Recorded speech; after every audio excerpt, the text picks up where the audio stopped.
बिहार के मुजफ्फरपुर निवासी 24 वर्षीय सौरभ कुमार, उसको पास के गांव की एक लड़की से उसका प्रेम प्रसंग हो जाता है। दोनों में दोस्ती और प्रेम इतना गहरा होता है कि दोनों साथ जीने और साथ मरने की कस्में खा लेते हैं। इस दौरान घर वालों ने, लड़की के परिजनों ने किसी तरह इस लड़के की जो प्रेम संबंध है उनकी बेटी के साथ, उसको भांपा, फिर लड़के को पकड़ा, इसके साथ मारपीट की, इसका नाखून तक निकाला। फिर पंचायत बैठने के बाद संभ्रांत लोगों ने मामला शांत करवाया। उसके बाद लड़का सीधे बिहार से उड़ीसा टैक्सी चलाने निकल जाता है। लेकिन कहते हैं कि प्यार और इश्क जो अंदर इसका जो जड़ होती है, बीज होता है, वो हमेशा कभी न कभी अंकुरित हो ही जाता है। फिर से इनकी बातें शुरू हुई, फिर साथ मरने जीने की कस्में खाई गई। इस दौरान लड़का फिर वापस आया, उससे रात को मिलने गया, लेकिन आहट होने पर इन दोनों को आपत्तिजनक अवस्था में लड़की के घर वालों ने पकड़ा। इतना मारा कि हर जगह से, बॉडी के पूरे बॉडी से उसके ब्लीडिंग हुई। उसके बाद उसका प्राइवेट पार्ट काट कर फेंक दिया गया। फिर अस्पताल में भर्ती करा के यही जो जिन्होंने मारपीट की लड़की के परिजनों ने एक प्राइवेट क्लिनिक में भर्ती कराया और वहां से छोड़कर फरार हो गए। घर वालों को सूचना मिलने पर यह पहुंची, जब तक सौरभ कुमार की मृत्यु हो चुकी थी। फिर घर वालों ने जाम लगाया। जाम लगाने के बाद किसी तरह बड़ी मात्रा में फोर्स पहुंचती है, सबका पोस्टमार्टम होता है। उसके बाद जैसे ही सब घर पहुंचा, लोगों ने पूरे गांव ने तय किया कि इस लड़के का जो चिता है, शव यात्रा है, इसकी अंतिम संस्कार है, वो लड़की के घर के दरवाजे पर ही किया जाएगा। उसके बाद सभी रस्में रिवाज निभाने के बाद विधि विधान से चिता तैयार की गई। लड़की के घर के सामने मुख्य द्वार पर चिता लगाई गई, वहीं पूरा विधि विधान से अंतिम संस्कार किया गया। और इस घटना ने निश्चित तौर पर पूरे बिहार को दहलाया। ये हैरत अंगेज सनसनीखेज वार्ता दरअसल भारत के बिहार प्रदेश से है।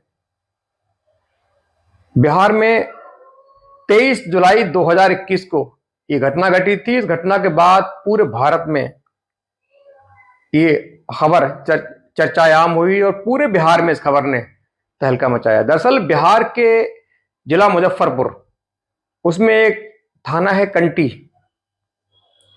कंटी थाना क्षेत्र में गांव है सनबासरा।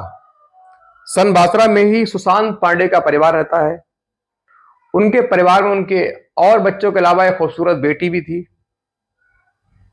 पास के गांव के रहने वाले सौरभ कुमार, जिनकी उम्र होती है लगभग 24 वर्ष, इनका किसी तरीके से दोनों की आंखें चार हो जाती हैं। दोनों के बीच रिश्ता कायम होता है, दोनों के नंबर की शेयरिंग होती है। दोनों फिर लंबी घंटों फोन पर बातें करते हैं। दोनों के बीच प्रेम संबंध स्थापित हो चुका था। दोनों साथ जीने मरने की कस्में खा चुके थे, लेकिन दोनों की जाति अलग थी, इसीलिए शादी होना इतना आसान नहीं थी।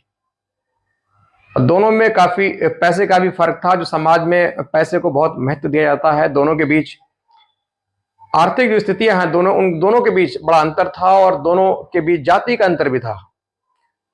लेकिन इनको तो शादी करनी थी। दोनों कस्में खा चुके थे, दोनों साथ जीने साथ मरने की शपथ ले चुके थे। कहते हैं इश्क और मुझ छुपाए नहीं छुपता। किसी तरह लड़की के जो परिजन है, उनको शक हुआ कि उनकी जो बहन है या बेटी है, उसका किसी लड़के के साथ अफेयर है। कई बार फोन से बात करते हुए अचानक पकड़ी गई, तो उससे जब सख्ती से पूछताछ की गई, पैनी नजर रखी गई, तो सौरभ कुमार का नाम निकलकर सामने आता है। उसके बाद ही पूरे परिजन आग बबूला हो गए। सौरभ कुमार को पकड़ा, उसकी इतनी मार लगाई कि उसकी उंगली के 2-1 नाखून तक निकल गए। उसके बाद जो संभ्रांत लोग हैं वो बैठे, दोनों परिवार बैठे, पंचायत हुई। उसके बाद ये तय किया गया कि सौरभ कुमार दोबारा कभी इस गांव की तरफ आंख उठाकर नहीं देखेगा, इस लड़की की जिंदगी से बहुत दूर चला जाएगा। और लड़के के परिजनों ने बाकायदा, चूंकि उनका ये इकलौता पुत्र था, घबराहट से, डर से, क्योंकि लड़की का जो परिवार है वो शुरू से ही आपराधिक पृष्ठभूमि का रहा था, उन्होंने सीधे इसको काम करने के लिए बिहार से बाहर, सीधे बिहार टू उड़ीसा भेज दिया। उड़ीसा में रहकर ये अब टैक्सी चला रहा था, अपना काम कर रहा था। लेकिन जो इनके अंदर मोहब्बत के बीज थे, वो लगातार, उनका जो अंकुरण है जो पहले हो चुका था, उनकी जो शाखाएं हैं, अब दोनों के बीच पलवल रही थी। दोनों ना चाहते हुए भी फिर से एक दूसरे के नजदीक आए, बात करने लगे। और धीरे धीरे फिर से पहले की तरह, जैसे कुछ हुआ ही ना हो, पहले की तरह इनके जो रिश्ते हैं काफी ऊंचाइयों पर पहुंच चुके थे, बुलंदियों पर पहुंच चुके थे। फिर से दोनों ने साथ जीने साथ मरने की कस्में खाई। दोनों ने तय किया अब क्या कुछ भी हो जाए, घर से भागना पड़े या घर से बगावत करनी पड़े, लेकिन दोनों को शादी हर हाल में करनी है। लेकिन परिवार के बीच दूरियां, एक तो फाइनेंशियल तौर पर दोनों का जो परिवार है, एक मजबूत एक गरीब, दूसरी जाति का बंधन, इन सबके चलते शादी होना इतना आसान नहीं थी। अब फिर से बात करते हैं, लगातार बात कर रहे थे, वक्त गुजर रहा था और दोनों के जो परिवार वाले हैं सोच रहे थे कि अब चलो कहीं ना कहीं इनका जो अफेयर था खत्म हो चुका है, दोनों चैन की सांस ले रहे थे, लेकिन वो गलत थे। अब धीरे धीरे वक्त गुजरा, लगभग 1 साल के बाद लड़का जो सौरभ कुमार है, इसकी बहन की शादी 8 जुलाई 2021 को फिक्स हुई थी, तय हुई थी। बहन की शादी के लिए फिर से उड़ीसा से सीधे बिहार लौटता है, घर आता है। धूमधाम से 8 जुलाई 2021 को बहन की शादी की, तमाम रिश्तेदार मेहमान आते हैं, अच्छी तरीके से अवगत की, धूमधाम से शादी संपन्न हुई, शादी हो गई।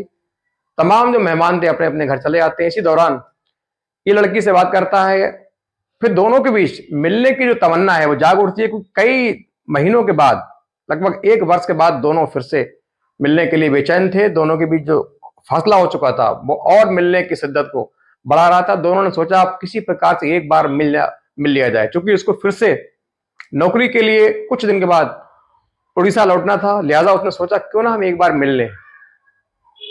इस ललक ने, मिलने की अगन लगन ने, इस लालसा ने, इन्होंने प्लान तय किया कि फला दिन रात को मैं, फला तारीख को रात को मैं आऊंगा और मौका मिलने पर घर के अंदर आ जाऊंगा। तय वक्त पर प्री प्लान के तहत जो सौरभ कुमार है फिर से जो गांव होता है सन बासरा, वहां पहुंचता है। काफी रात के बाद जब तमाम जो परिजन हैं लड़की के सोए आते हैं, वो धीरे से फोन से कहती है ठीक है मैं गेट खोलती हूँ, अंदर आ जाइए। उसके बाद लड़का सीधे अंदर दाखिल होता है। दोनों अंदर एक कमरे में आराम से लेटे हुए थे, लेकिन कुछ देर के बाद अचानक कोई बर्तन की आहट होने से, गिरने से लड़की के घर वाले जाग गए। फौरन लड़की के कमरे में पहुंचे, देखा तो दोनों जो प्रेमी प्रेमिका हैं आपत्तिजनक स्थिति में थे। ये देखकर घर वालों का खून खौला। सीधे पड़ोस के 2 और अपने परिचितों को उठाया, सीधे डंडों से, लाठियों से, घूंसों से इतनी मार लगाई, इतनी मार पीटा उसको, सौरभ कुमार को, कि उसके मुंह से, नाक से, दांत से, आंख से, सर से, पैर से, सब जगह से उसकी ब्लीडिंग शुरू हो गई। उसको होश ना रहा। उसके बाद उन्होंने उसका प्राइवेट पार्ट काट कर फेंक दिया। उसके बाद धीरे से गाड़ी में लेकर सीधे मुजफ्फरपुर पहुंचे। वहां एक प्राइवेट क्लिनिक में भर्ती कराया और सीधे फोन द्वारा इसके घर वालों को सूचना देकर सौरभ कुमार के पिता को फोन करके सीधे वहां से फरार हो गए। सौरभ कुमार का ये चूंकि अपने घर का इकलौता पुत्र था, घर वाले फौरन बदहवास होकर क्लिनिक पहुंचे, लेकिन तब तक सौरभ कुमार की दर्दनाक तरीके से अत्यधिक ब्लीडिंग होने के कारण मृत्यु हो चुकी थी। वो परलोकवासी हो चुका था। इस घटना को जिसने सुना, फौरन लोगों में हंगामा बरपा हुआ, लोगों का खून खोला, तमाम लोग इकट्ठे हुए, सीधे इनके शव को लेकर मुजफ्फरपुर से देवरिया जो हाईवे है, नेशनल हाईवे, वहां रखकर पूरे हाईवे को जाम किया। तमाम थानों की फोर्स पहुंची। कई घंटों की मशक्कत के बाद, बड़े आलाधिकारियों के आश्वासन के बाद पुलिस ने सबका पंचनामा किया, सीधे पोस्टमार्टम के लिए भेज दिया। अब पुलिस सोच रही थी चलो किसी तरह से गनीमत हुई, सबका पंचनामा होगा, पोस्टमार्टम होगा, अंतिम संस्कार होगा, बाकी कार्रवाई करेंगे, कुछ मामला शांत हुआ। लेकिन पुलिस गलत थी। इनके दिल में अभी कुछ और ही चल रहा था। जैसे ही सबका पोस्टमार्टम हुआ, घर पहुंचा, इन लोगों ने तय किया कि इस अपने बेटे का जो शव है, इसका अंतिम संस्कार है, वो उसी लड़की के गेट पर होगा, आरोपियों के घर के मुख्य द्वार पर करेंगे। ये सूचना गांव में फैली। गांव के तमाम लोग इकट्ठे हुए, सीधे रीति रिवाज से, विधि विधान के मुताबिक तमाम चीजें, उपले, कंडे, घी, लकड़ी लेकर सीधे उसके घर पहुंचे। लेकिन आरोपी पहले ही सारे फरार हो चुके थे, घर में ताला पड़ा हुआ था। और जब तक बड़ी फोर्स वहां पहुंचती, कुछ 2-4 सिपाही थे लेकिन उनके कंट्रोल से बाहर थी, हजारों की भीड़। उन्होंने आगे फोन किया, जब तक फोर्स पहुंचती तब तक इन्होंने चिता तैयार की, उसमें आग भी दे दी। धू धू कर चिता जलने लगी। तमाम लोग उस नजारे को देख रहे थे, गवाह थे, साक्षी बन रहे थे कि एक बिहार में पहली बार एक प्रेमी का जो अंतिम संस्कार है, उसकी प्रेमिका उसके घर आरोपी घर वालों के गेट पर हो रहा था। उसके जब तक आला अधिकारी मौके पर पहुंचे तब तक सब यात्रा जो है, जो सब उनका राग बन चुका था, पूरी चिता जल चुकी थी। उसके बाद पुलिस ने तमाम टीमें गठित की।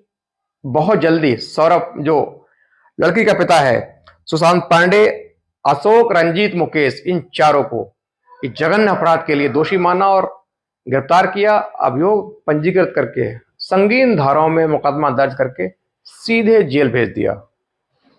अब दोस्तों, ऐसी कहानी सुनाने का मतलब किसी को हताश करना नहीं है, बल्कि आपको सचेत करना है, ताकि आने वाले वक्त में आप इन कहानियों से संज्ञान लेकर आप और आपका परिवार महफूज रहे, सतर्क रहे, हमेशा सुरक्षित रहे, ऐसी हमारी कामना है। और कहानी कैसी लगी, लाइक कमेंट प्लीज जरूर करें। अच्छी लगी हो तो चैनल सब्सक्राइब भी करें। Thank you.